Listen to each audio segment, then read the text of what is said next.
Bismillahirrahmanirrahim. Assalamualaikum warahmatullahi wabarakatuh.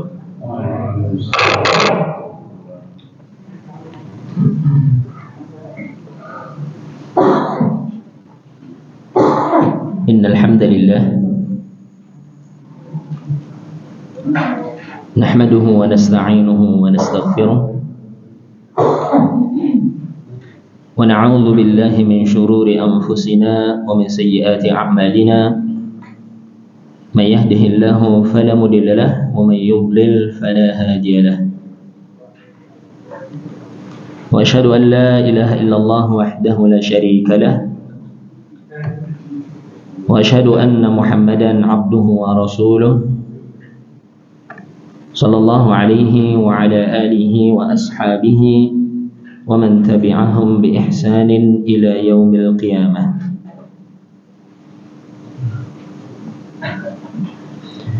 Ya ayyuhalladzina amanu taqullaha haqqa tuqatih wa la tamutunna illa wa antum muslimun. Amma ba'du.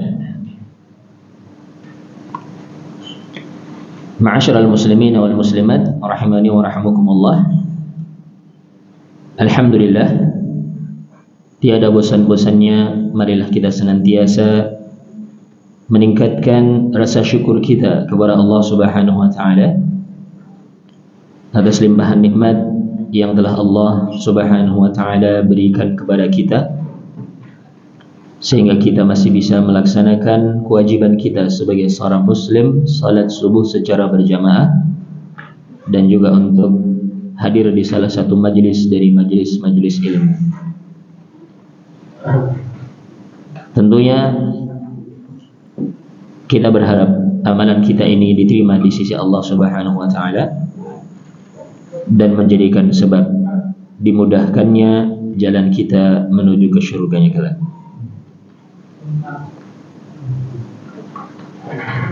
Ma'asyiral muslimin wal muslimat rahimani wa rahimakumullah, nikmat yang telah Allah Subhanahu wa taala berikan kepada kita sangatlah banyak, sehingga jangan sampai nikmat ini membuat kita terperdaya.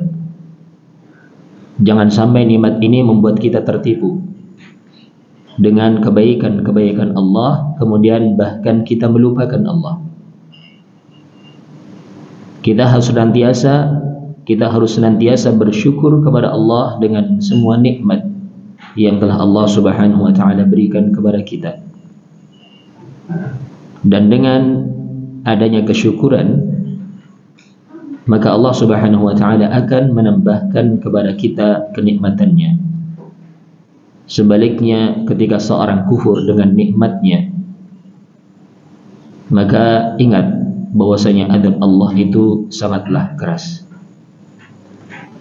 Allah Subhanahu wa taala berfirman, "Wa il ta'adzana rabbukum la in syakartum la azidannakum wa la in kafartum inna 'adzabi lasyadid."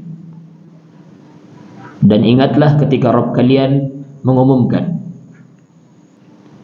la in syakartum, jikalau kalian bersyukur, la azidannakum, maka sungguh aku benar-benar akan menambahkan kepada kalian nikmatku.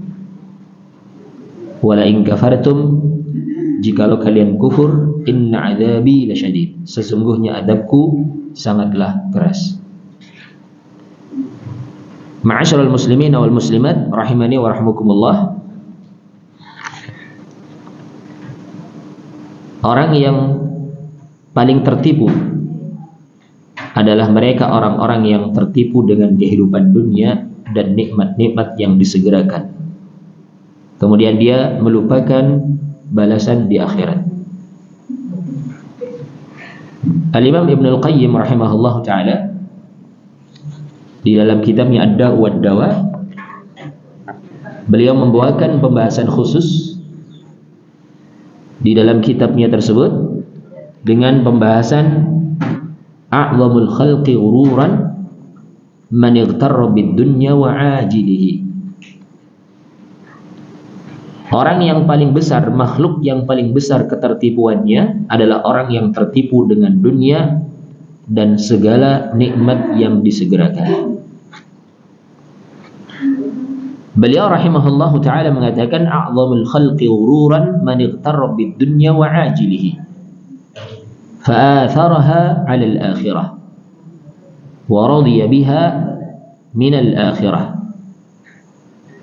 Makhluk yang paling besar ketertipuannya adalah orang yang tertipu dengan kehidupan duniawi dan semua nikmat-nikmat duniawi yang disegerakan. Fa'atharaha, sehingga dia pun lebih mendahulukan kehidupan duniawi 'alal akhirah, daripada kehidupan akhirat. Dia lebih mendahulukan urusan-urusan duniawi daripada urusan akhirat. Wa radiya biha minal akhirah, dan dia pun lebih ridha ketika dia mendapatkan balasan duniawi daripada mendapatkan balasan akhirat. Inilah orang yang paling tertipu. Justru tertipu dengan kebaikan-kebaikan yang telah Allah berikan kepadanya, tertipu dengan kenikmatan-kenikmatan duniawi yang telah Allah Subhanahu wa ta'ala berikan kepadanya. Allah Subhanahu wa ta'ala mengingatkan kepada kita di surat Al-Infitar ayat yang ke-6, di mana Allah Subhanahu wa ta'ala berfirman, ya ayyuhan nas ma gharraka bi rabbikal karim. Wahai manusia, sebenarnya apa yang membuat kalian tertipu dengan kebaikan-kebaikan Rabbmu, dengan kemuliaan-kemuliaan Rabbmu, dengan nikmat-nikmat yang telah Allah berikan? Dan sungguh perlu kita ingat bersama bahwasanya nikmat duniawi itu adalah nikmat yang menipu, nikmat sesaat yang nantinya juga akan kita tinggalkan. Kita mengambil ibrah dari video yang beredar di hari-hari ini terkait dengan musibah yang menimpa saudara kita di Sumatera. Kita lihat rumah yang mewah tersapu oleh banjir, kendaraan-kendaraan yang mewah semuanya hanyut, padahal mereka telah mengumpulkan harta selama bertahun-tahun untuk membuat rumah yang mewah, yakni untuk membeli kendaraan-kendaraan yang mewah, tapi semuanya hanyalah hancur dalam sesaat. Inilah nikmat duniawi. Sehingga jangan sampai kita tertipu dengan urusan-urusan duniawi. Dan ingat, nikmat duniawi ini adalah nikmat yang sementara, nikmat yang menipu. Itu semuanya akan hilang dengan berakhirnya jatah nikmat tersebut. Baik itu berakhirnya nikmat tersebut ketika Allah ingin mengambilnya, ataukah mungkin Allah ingin mengambil nyawa kita.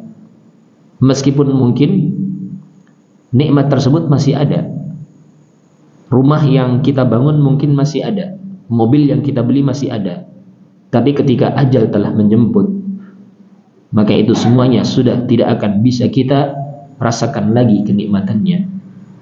Justru yang ada adalah hisab yang berat nanti di akhirat kelak, ketika seorang tidak menggunakan hartanya, menggunakan nikmat yang telah Allah berikan kepadanya sebagai sarana untuk mendekatkan diri kepada Allah Subhanahu wa ta'ala. Allah Subhanahu wa ta'ala berfirman, ya ayyuhan nas inna wa'dallahi haqq fala taghurrannakumul hayatud dunya wa la yaghurrannakum billahil gharur. Wahai manusia, sungguh janji Allah itu adalah perkara yang hak, yang pasti benarnya. Fala taghurrannakumul hayatud dunya, maka jangan sekali-kali kehidupan dunia itu memperdayakanmu. Jangan sekali kehidupan duniawi itu menipumu. Wala yaghurrannakum billahil gharur. Dan jangan sampai syaitan yang suka menipu itu, yakni menipumu dari menunaikan hak-haknya Allah Subhanahu wa ta'ala. Ini Quran surat Fatir ayat yang ke-5. Sehingga hendaklah kita itu harus sadar dengan apa yang telah Allah berikan kepada kita dari kehidupan dunia. Itu semuanya adalah sebagai ujian bagi kita. Apakah kita termasuk orang-orang yang bersyukur, ataukah sebaliknya kita termasuk orang-orang yang kufur. Itu semuanya sebagai ujian bagi kita. Apakah kita bisa menggunakan nikmat duniawi tersebut untuk batu loncatan menuju kepada nikmat yang abadi di akhirat kelak. Ini ujian untuk kita. Selain ujian apakah kita bersyukur dengannya, ini juga ujian apakah kita bisa menggunakan nikmat duniawi tersebut untuk mendapatkan kebahagiaan yang abadi di akhirat kelak. Sehingga jangan sampai seorang itu tertipu dengan kehidupan duniawi sehingga dia lebih mendahulukan kehidupan duniawi daripada kehidupan akhirat. Orang-orang yang semisal itu adalah orang-orang yang diancam akan dimasukkan ke dalam neraka jahim karena mereka telah melakukan perbuatan melampaui batas. Sebagaimana Allah Subhanahu wa taala berfirman, "Fa amma man tagha wa athara al-hayata ad-dunya fa innal jahima hiyal ma'wa." Adapun orang-orang yang melampaui batas, wa athara al-hayata ad-dunya, dan dia lebih mendahulukan kehidupan duniawi, dia lebih mendahulukan urusan duniawi daripada kehidupan akhirat, Allah menyatakan fa innal jahima hiyal ma'wa, maka sesungguhnya neraka jahimlah tempat tinggalnya nanti di akhirat. Na'udzubillah. Allah Subhanahu wa taala juga berfirman di ayat yang lainnya, bal tu'thirunal hayatad dunya wal akhiratu khairu wa abqa. Bahkan kalian lebih mendahulukan kehidupan duniawi, padahal akhirat itu lebih baik dan lebih kekal daripada nikmat-nikmat duniawi. Dan memang kebanyakan orang itu tidak menyadari hal itu. Padahal mereka sebenarnya tahu bahwasanya hidup di dunia ini tidaklah abadi. Hidup di dunia tidaklah selama-lamanya, tapi nanti akan berakhir dengan berakhirnya jatah umurnya. Tapi ternyata banyak orang yang tertipu dengan nikmat-nikmat duniawi. Hatta yaqula ba'du haula ad-dunya naqdun wal akhiratu nasi'ah wan naqdu anfa'u minan nasi'ah. Bahkan sebagian mereka orang-orang yang tertipu dengan dunia ini, mereka mengatakan ad-dunya naqdun, dunia itu balasannya akan didapatkan secara tunai, langsung. Sementara akhirat itu adalah nasi'ah, bayarannya itu, balasannya itu, ini akan ditangguhkan nanti. Menurut mereka an-naqdu anfa'u minan nasi'ah. Tunai ini menurut mereka itu lebih bermanfaat daripada sesuatu yang ditangguhkan. Ini orang-orang yang tertipu dengan dunia, mereka menganggap seperti itu. Sehingga jangan sampai keadaan kita seperti keadaan mereka, orang-orang yang tertipu dengan kehidupan dunia. Padahal terkadang dalam urusan duniawi pun, terkadang sesuatu yang ditunda itu akan lebih indah. Karena kita benar-benar menanti. Setelah kita menanti dan menanti, melakukan perjuangan dan perjuangan, baru kita akan mendapatkan nikmat tersebut dengan susah payah. Ini tentunya akan lebih besar nikmatnya, akan lebih berpengaruh dalam hati kita, lebih bersyukur dengan nikmat tersebut daripada orang yang tanpa bersusah payah. Harusnya kan seorang mempertimbangkan hal itu, memperhatikan hal itu.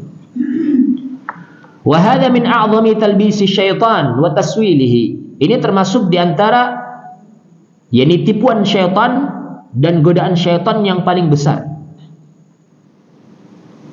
Lebih memilih kehidupan duniawi daripada kehidupan akhirat. Menganggap nikmat duniawi itu nyata, sementara nikmat akhirat itu belum tentu. Ini menurut sebagian orang-orang yang kufur dengan adanya balasan akhirat. Ini jelas termasuk di antara talbisnya syaitan, tipuannya syaitan, godaannya syaitan kepada umat manusia. Wal bahaimu al-ajim wal bahaimul ajmu aqalu min haula fa innal bahimata idza khafat madarrata syai'in lam tuqdim alaihi walau duribat. Binatang yang mana mereka itu tidak tahu aturan pun sebenarnya akan bisa lebih memahami daripada mereka ini, orang-orang kafir yang tertipu dengan kehidupan dunia.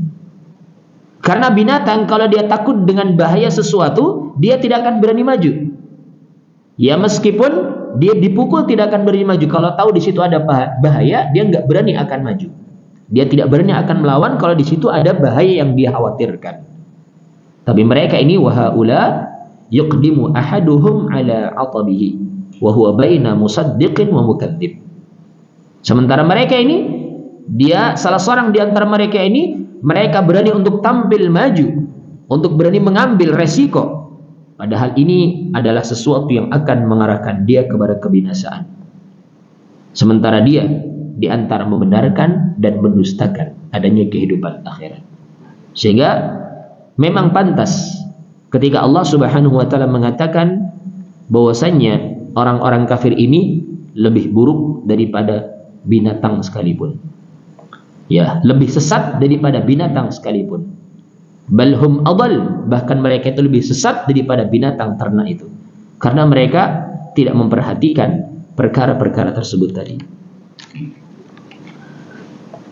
فهذا الضرب إن آمن أحدهم بالله ورسوله ولقائه والجزاء فهو من أعظم الناس حسرة لأنه أقدم على علم وإن لم يؤمن بالله ورسوله فأبعد له. Permisalan ini tadi, jika memang yang dipermisalkan tersebut adalah yakni orang-orang yang beriman kepada Allah dan Rasulnya, dia termasuk salah seorang di antara mereka, termasuk orang yang beriman kepada Allah dan Rasulnya dan perjumpaan dengannya serta balasannya, maka meskipun mereka orang yang beriman kepada Allah dan Rasulnya, beriman dengan perjumpaan dengannya, beriman dengan balasannya, maka ini termasuk di antara orang yang paling besar penyesalannya nanti, kerugiannya nanti di akhirat. Karena dia berani untuk melakukan sesuatu di atas ilmu. Dia tahu adanya kehidupan akhirat, dia tahu adanya balasan akhirat, tapi dia tidak mengambil balasan tersebut, bahkan dia lebih mementingkan urusan duniawi daripada urusan akhirat. Wa illam yu'min billahi wa rasulihi fa ab'id lahu. Kalau dia tidak beriman kepada Allah dan Rasulnya, maka menjauh dari dia. Ya sudah, memang seperti itu keadaan, namanya saja orang enggak beriman.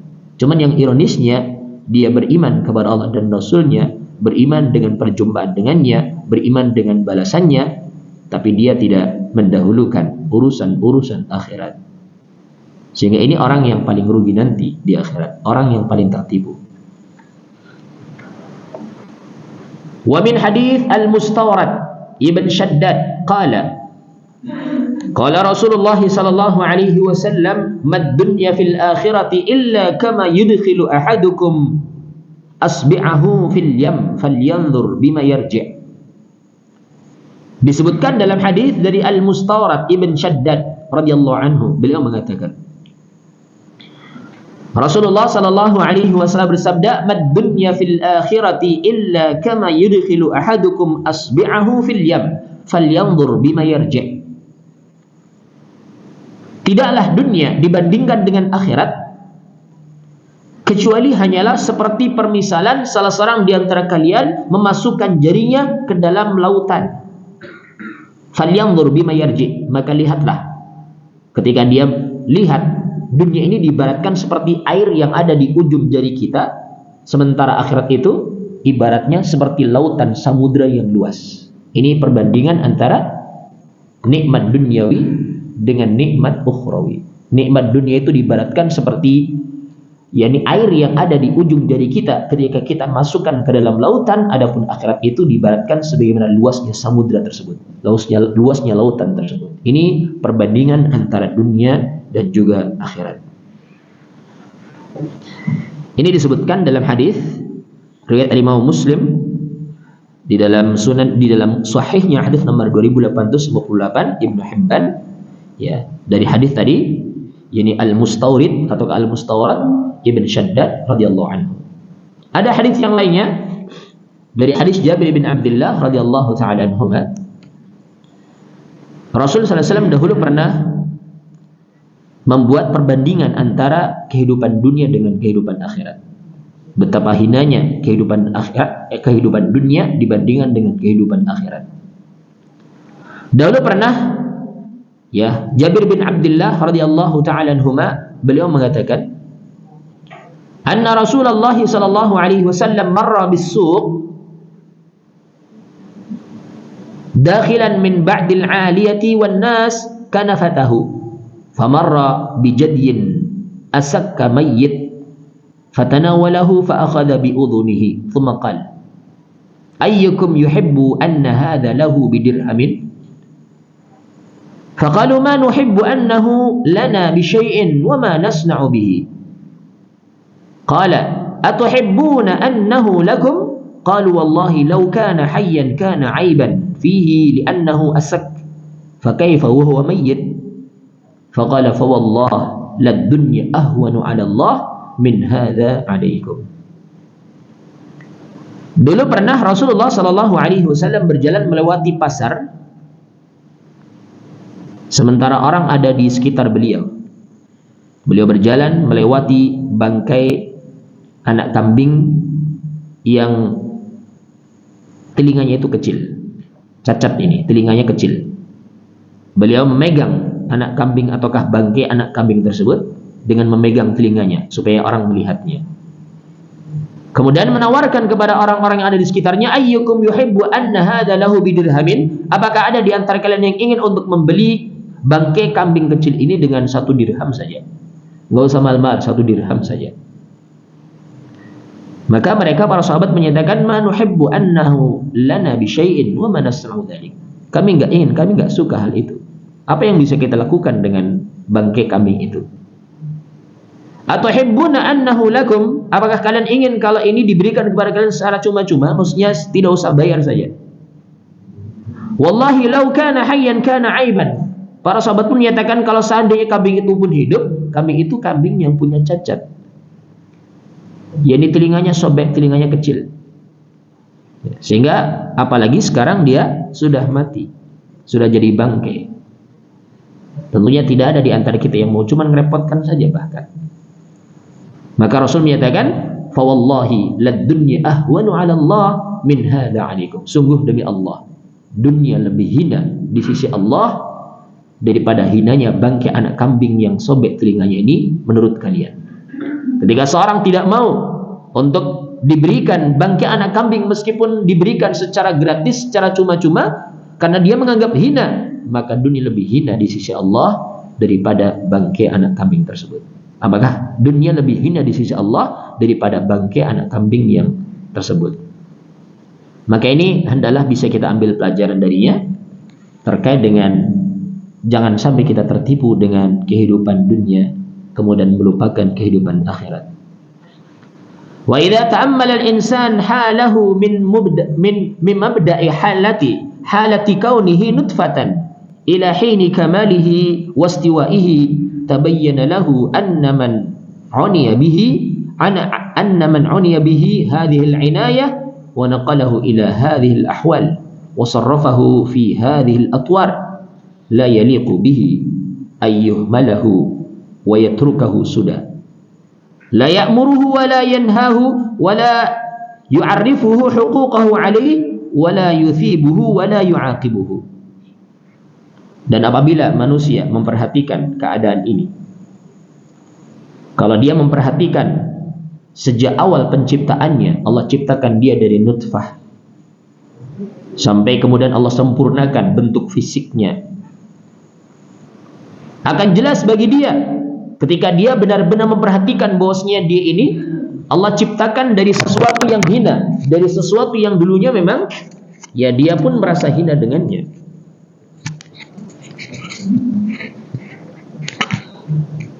Sehingga ketika dia memperhatikan hal tersebut, dia pun akan memperhatikan perintahnya Allah Subhanahu wa taala, ya. Sehingga dia pun tidak akan menyia-nyiakan terkait dengan perintah-perintahnya Allah Subhanahu wa taala. Karena memang Allah menciptakan kita, Allah tidak membiarkan kita begitu saja tanpa adanya perintah, tanpa adanya larangan. Hal ini disebutkan di banyak tempat dalam Al-Qur'an. Semisal contoh di surat Al-Insan atau surat Al-Qiyamah. Allah Subhanahu wa taala berfirman, "Ayahsabul insanu ay yutraka suda? Alam yakun nutfatan min maniyyin yumna thumma kana 'alaqatan fa khalaqa fa sawwa faja'ala minhu az-zawjayn adh-dhakara wal untha alaysa dhalika biqadirin 'ala an yuhyiyal mauta." Allah Subhanahu wa taala berfirman, "Ayahsabul insanu ay yutraka suda?" Apakah manusia mengira dia akan dibiarkan begitu saja tanpa adanya pertanggungjawaban, tanpa adanya perintah, tanpa adanya larangan. Alam yakun nutfatan min maniyyin yumna. Bukankah dia dahulunya hanyalah setetes air mani yang ditumpahkan ke dalam rahim. Thumma kana 'alaqatan fa khalaqa fa sawwa. Kemudian air mani tersebut berubah menjadi 'alaqah, yakni berubah menjadi segumpal, yakni darah.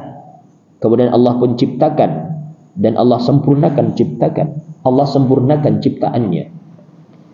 Faja'ala minhu az-zawjayn adh-dhakar wal untha. Kemudian dia, yakni Allah, menjadikan dirinya itu, menjadikan manusia itu sepasang, yakni berpasang-pasangan, ada yang laki-laki dan ada yang perempuan.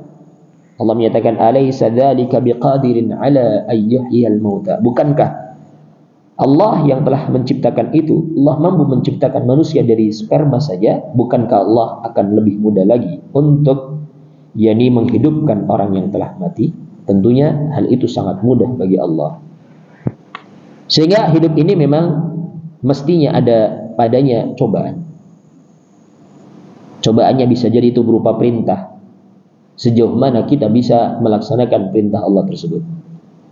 Terkadang juga cobaannya ada yang berupa larangan, seberapa kuatnya kita meninggalkan larangan tersebut. Ini semuanya adalah cobaan dari Allah Subhanahu wa ta'ala untuk membuktikan siapa orang-orang yang benar-benar beriman dan siapa orang-orang yang dusta dalam keimanannya. Di ayat yang lain Allah Subhanahu wa ta'ala juga berfirman, ahasiban nasu ay yutraku ay yaqulu amanna wa hum la yuftanun wa laqad fatanna alladhina min qablihim fala ya'lamanna Allahu alladhina sadaqu wa la ya'lamanna al-kadhibin. Apakah manusia mengira bahwasanya mereka akan dibiarkan begitu saja hanya dengan mengatakan kami telah beriman, kemudian Allah tidak menguji mereka? Walaqad fatanna alladhina min qablihim, dan sungguh Allah telah menimpakan fitnah, Allah telah menimpakan cobaan ujian kepada umat-umat yang sebelum mereka. Fala ya'lamanna Allahu alladhina sadaqu, maka sungguh Allah pun akan mengetahui siapa orang-orang yang benar keimanannya, jujur keimanannya. Wala ya'lamanna al-kadhibin, dan Allah benar-benar akan tahu siapa orang-orang yang berdusta, cuman mengaku beriman padahal sebenarnya dia tidak beriman. Ini surat Al-Ankabut ayat yang kedua dan ayat yang ketiga. Sehingga jangan sampai kita tertipu sebagaimana orang-orang kafir tertipu dengan nikmat duniawi. Ingat, dunia ini hanyalah sementara, sementara akhirat itu selamanya. Nikmat dunia ini adalah nikmat yang fana, sementara akhirat itu adalah nikmat yang kekal untuk selama-lamanya. Kemudian selanjutnya Al-Imam Ibnu Qayyim rahimahullahu taala beliau menyatakan faqad tabayyana al-farqu baina husnul dhann wal ghurur. Maka sungguh jelas perbedaan di antara husnul dhann dan ghurur, baik sangka dan ketertipuan. Wa anna husnul dhann in hamala 'ala al-'amal wa hatha 'alayhi wa saqa ilayhi fa huwa sahih. Dan bahwasanya husnul dhann, baik sangka itu apabila nikmat duniawi itu membawa dia untuk beramal. Justru nikmat dunia itu memotivasi dia untuk terus bersyukur kepada Allah dan membawa dia untuk kembali ke jalannya Allah, maka ini adalah sesuatu yang benar. Ini husnul dhann, berbaik sangka. Allah memberikan kepada saya dunia supaya saya itu menggunakan dunia ini untuk semakin mendekatkan kepadanya, supaya saya bisa berbagi dengan orang-orang yang membutuhkan bantuan saya. Maka ini adalah husnul dhann. Wa in da'a ila al-batalah wal inhimak fil ma'asi fa huwa ghurur. Dan jika nikmat duniawi itu hanya mendorong dia untuk semakin berani dan juga melakukan kemaksiatan, maka ini adalah nikmat yang membuat dia itu tertipu. Wa husnul dhann huwa raja. Husnul dhann itu adalah raja, harapan. Ketika seorang mendapatkan nikmat duniawi, ya, dia pun berbaik sangka dan berharap dengan nikmat duniawi ini, maka Allah pun akan memberikan nikmat yang lebih besar kepada dia di akhirat kelak, ketika dia menggunakan dunia ini untuk kebaikan-kebaikan sesuai dengan perintahnya. Faman kana raja'uhu hadiyan lahu 'ala ta'ah zajiran lahu 'ala al-ma'siyah fa huwa raja'un sahih. Barang siapa yang harapannya itu yakni mendorong dia untuk semakin melakukan ketaatan-ketaatan dan memperingatkan dia, melarang dia dari kemaksiatan-kemaksiatan, maka ini harapan yang benar. Wa man kanat bitalatuhu raja'an wa raja'uhu bitalatan wa tafridan fahuwal ghurur. Barang siapa yang nganggurnya dia tidak melakukan amalan, cuman dia berharap balasan akhirat. Harapannya dia hanyalah sekedar, yakni keberanian dia semakin melakukan kemaksiatan dan dia bahkan meremehkan perintah-perintahnya Allah, maka inilah orang-orang yang tertipu dengan nikmat duniawi. Wa sirrul mas'alati anna ar-raja'a wa husnadh dhann innama yakunu ma'al ityani wal asbab. Ma'al ityani bil asbab allati iqtadatha hikmatullahi fi syar'ihi wa qadarihi wa thawabihi wa karamatihi. Fayatil 'abdu biha thumma yuhsinu dhannahu bi rabbih wa yarjuhu alla yakilahu ilaiha wa ay yaj'alaha musilatan ila ma yanfa'uhu wa yusarrifuhu ma yu'aridahu wa yubtilu atharaha. Dan rahasia dari masalah ini adalah harapan dan husnudzan tidak lain, yakni innama yakunu ma'al ityani bil asbab, tidak lain akan terjadi bersama dengan dia melakukan sebab-sebab, yang mana hikmah Allah dalam syariatnya itu menuntut untuk melakukan sebab-sebab itu.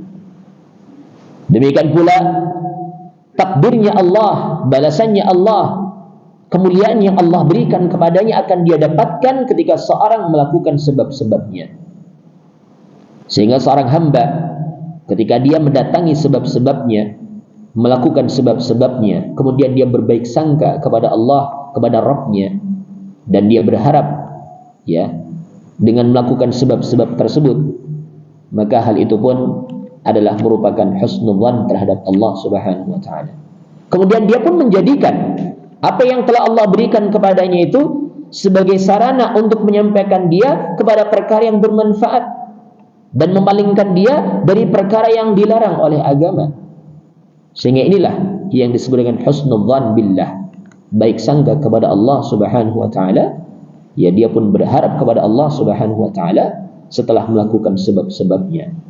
Seorang yang menginginkan kebahagiaan di akhirat, tentunya dia juga harus melakukan amalan di dunia. Dia harus bersungguh-sungguh di dalam melakukan sebab-sebab untuk meraih kebahagiaan di akhirat kelak. Bukan cuma sekedar harapan-harapan kosong saja tanpa adanya melakukan sebab-sebab. Seorang yang menginginkan keselamatan, dia harus berusaha menempuh jalan-jalan keselamatan. Jangan sampai dia cuma sekedar berharap tanpa adanya usaha untuk menempuh jalan keselamatan tersebut. Sering kita dengar ucapan seorang penyair, tarjun najata walam tasluk masalikaha, innas safinata la tajri 'alal yabas. Kamu berharap keselamatan, tapi kamu tidak menempuh jalan-jalannya. Maka orang yang seperti ini diibaratkan sebagaimana perahu itu tidak akan berjalan di daratan. Ya, orang yang menginginkan keselamatan di akhirat sementara dia tidak melakukan sebab-sebabnya, diibaratkan seperti berlayar di daratan. Tentunya tidak akan sampai, tidak akan berjalan. Tapi berlayar itu adalah di lautan. Sehingga maksudnya adalah ketika kita menginginkan kebahagiaan di akhirat, maka kita gunakan nikmat yang telah Allah berikan kepada kita di dunia ini untuk sarana mendekatkan diri kita kepada Allah. Setelah kita yakini nikmat itu datangnya dari Allah, kita pun banyak memuji Allah dengan lisan kita, dengan berzikir, menyebut nama-namanya, mengagungkan nama-namanya. Maka syukur itu juga dilakukan dengan cara menggunakan nikmat tersebut sebagai sarana untuk mendekatkan diri kita kepada Allah. Jangan sampai seorang ketika telah diberikan nikmat duniawi, harta yang banyak, tapi dia bahkan tertipu. Ya, sementara dia bergelimpang dalam kemaksiatan, dia tertipu. Dia menganggap Allah cinta dengan saya meskipun saya berbuat maksiat. Ini namanya orang-orang yang tertipu. Sehingga jangan sampai keadaan kita seperti keadaan mereka. Kita harus senantiasa berbaik sangka kepada Allah Subhanahu wa taala atas nikmat yang telah Allah Subhanahu wa taala berikan, dan hendaklah kita menggunakan nikmat tersebut untuk semakin mendekatkan diri kita kepada Allah. Jangan sampai kita tertipu sebagaimana tertipunya orang-orang kafir. Ini barangkali bisa kita sampaikan pembahasan terkait dengan orang yang paling tertipu di antara manusia adalah orang yang tertipu dengan nikmat duniawi dan semua nikmat yang disegerakan, kemudian dia melupakan kehidupan akhirat. Wallahu taala a'lam wa a'lam. Ini barangkali saya sudah sampaikan. Sebelum kita tutup, silakan barangkali ada pertanyaan, silakan.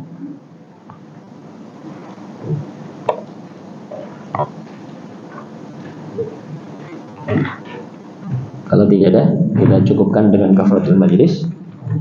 Subhanakallahumma bihamdika asyhadu an la ilaha illa anta astaghfiruka wa atubu ilaik. Assalamualaikum warahmatullahi wabarakatuh.